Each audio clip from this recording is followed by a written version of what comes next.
বিসমিল্লাহির রহমানির রহিম।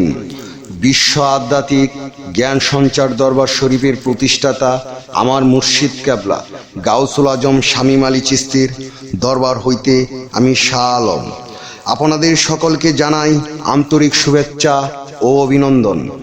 আমার মুর্শিদ কেবলা গাউসুল আজম শামীম আলী চিশতির একটি গ্রন্থ হইতে কিছু আলোচনা নিয়ে আবারও আপনাদের সামনে হাজির হইলাম।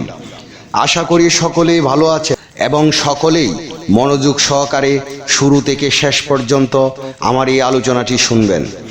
আমার মুর্শিদ কেবলা গাউসুল আজম শামীম আলী চিশতি যে গ্রন্থটি লিখেছেন সেই গ্রন্থটির নাম হলেন শরীয়তের পেট থেকে হাকিকত ও মারফাতকে উদ্ধার।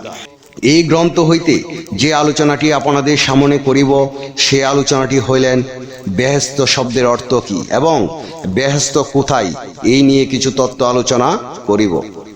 শুরুতেই বিশ্বের সকল স্তরের লোকদের উদ্দেশ্য করে বলছি, আমার লক্ষ্য আমার মুর্শিদ কেবলা গাউসুল আজম শামীম আলী চিশতির লেখা গ্রন্থের বিষয়বস্তু আপনাদের সামনে উপস্থাপনা করা, যাতে আপনারা সকলেই হাকিকত জানতে পারেন, বুঝতে পারেন এবং হাকিকতের জ্ঞান অর্জন করিতে পারেন। আমি যে বিষয়টি নিয়ে আলোচনা করব সেই বিষয়টি আপনাদের জন্য অনেক গুরুত্বপূর্ণ। আশা করি সকলেই শুরু থেকে শেষ পর্যন্ত এবং ধৈর্য সহকারে এই আলোচনাটি শুনবেন। এই আলোচনায় আপনারা জানতে পারবেন, বুঝতে পারবেন বেহেশত কি এবং বেহেশত কোথায়। তাই সকলেই মনোযোগ সহকারে শুনুন। এই পৃথিবীতে যাহাদের বাড়ি গাড়ি অর্থ সম্পদ কোনো কিছুর অভাব নেই, তাহারাই তো বেহেশতে নামে এই শান্তিময় স্থানে আছেন। যেমন তাহারা সর্বদাই ভালো মন্দ খাবার খাচ্ছেন, ভালো বিলাসবহুল গাড়িতে চলাফেরা করছেন এবং এসি ফিট করা দামি বিলাসবহুল বাড়িতে বসবাস করছেন। তারাই তো এই পৃথিবীতে বেহেশতে নামে শান্তিতে অবস্থান করছেন, তারাই তো বেহেশতবাসী। তাহারা সূর্যের তাপ বা গরম অনুভব করিবেন না, তাহারা শুধু হিমেল বা ঠান্ডা আরাম অনুভব করিবেন। হাদিসে বলা হইয়াছে, সূর্য কোন দিক দিয়ে উঠিয়াছে বলতে পারিবে না। এই কারণে বলতে পারিবে না যে বেহেশতি মানুষটি যে ঘরে ঘুমাইবে সে ঘরে বা সে ফ্লোরে অ্যাসিপিট করা থাকিবে এবং যখন তিনি অফিস আদালতে যাইবেন তখন প্লাটের নিচে একটি পাজারো গাড়ি রইয়াছে, সেই গাড়ি তো অ্যাসিপিট করা রইয়াছে। সেই বেহেশতি মানুষটি এখন সূর্যের মুখটিও দেখেননি। পাজারো গাড়িতে আরও আছে কালো গ্লাস ফিটিং করা, বাইরে সব কিছু দেখতে পান।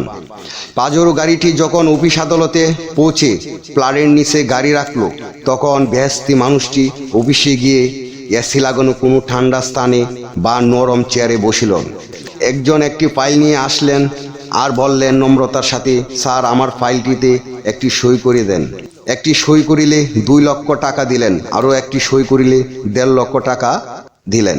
মাত্র 2 থেকে 3 ঘন্টা ডিউটি করিয়া 10 থেকে 12 লক্ষ টাকা কামাই করিয়া ফেললেন। আবার এসি গাড়িতেই বাড়ি ফিরলেন, কিন্তু তিনি সূর্যের চেহারা দেখিলেন না। হাদিসে বলা হইয়াছে, হাসরের দিন একদল লোক বুঝতে পারবে না সূর্য কোন দিক দিয়া উঠিল। এই বেহেশতি লোকদেরই তো সূর্য দেখিতে হয় না। হে বিশ্ববাসী, তাহলে আপনারাই বলুন বেহেশতে নামে শান্তি স্থানটি কোথায়? কারা বেহেশতিবাসী? কারা এই শান্তিতে বসবাস করছেন? আশা করি আপনারা সকলেই আমার এই আলোচনাটি বুঝতে পারছেন।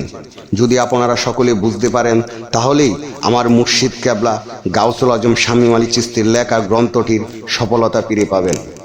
আল্লাহ আমাদের সকলকে বোঝার মতো জ্ঞান দান করুন। আমার মুর্শিদ কেবলা গাউসুল আজম শামীম আলী চিশতির গ্রন্থের যে আলোচনাটি আপনাদের সামনে করেছি সে আলোচনাটি আপনাদের কাছে কতটুকু ভালো লেগেছে। যদি ভালো লেগে থাকে তাহলে আমাদের এই চ্যানেলটি সাবস্ক্রাইব করে দিন। সামনে আপনারা ভালো ভালো আলোচনাগুলো পেয়ে যাবেন। আপনারা কী ধরনের আলোচনা চান আমাদেরকে কমেন্টে জানাবেন, আমরা চেষ্টা করিব আপনাদের পছন্দ মতো আলোচনা নিয়ে আসতে। আমার এই আলোচনাটি করতে যায়া কথা ভাষা চন্দে যদি কোনো ভুল হইয়া থাকে সকলে আমাকে ক্ষমা ও সুন্দর দৃষ্টিতে দেখবেন। সকলে আমার জন্য দোয়া করিবেন, আমি যেন আমার মুর্শিদ কেবলা গাউসুল আজম শামীম আলী চিশতির গ্রন্থের সকল আলোচনাগুলো আপনাদের সামনে নিয়ে আসতে পারি এবং আপনাদেরকে শোনাইতে পারি। সর্বশেষে আমি একটি কথা বলতে চাই, সকলের চরণে হাত রেখে আল্লাহ গোপনেরও গোপন, সেই গোপনকে পাইতে হলে একজন কামেল মুর্শিদের কাছে যাইয়া বায়াত গ্রহণ করে সেই গোপন ইবাদত ও গোপন সাধনার মাধ্যমে আল্লাহকে লাভ করিতে হবে। সকলেই ভালো থাকবেন, সুস্থ থাকবেন। আল্লাহ হাফিজ।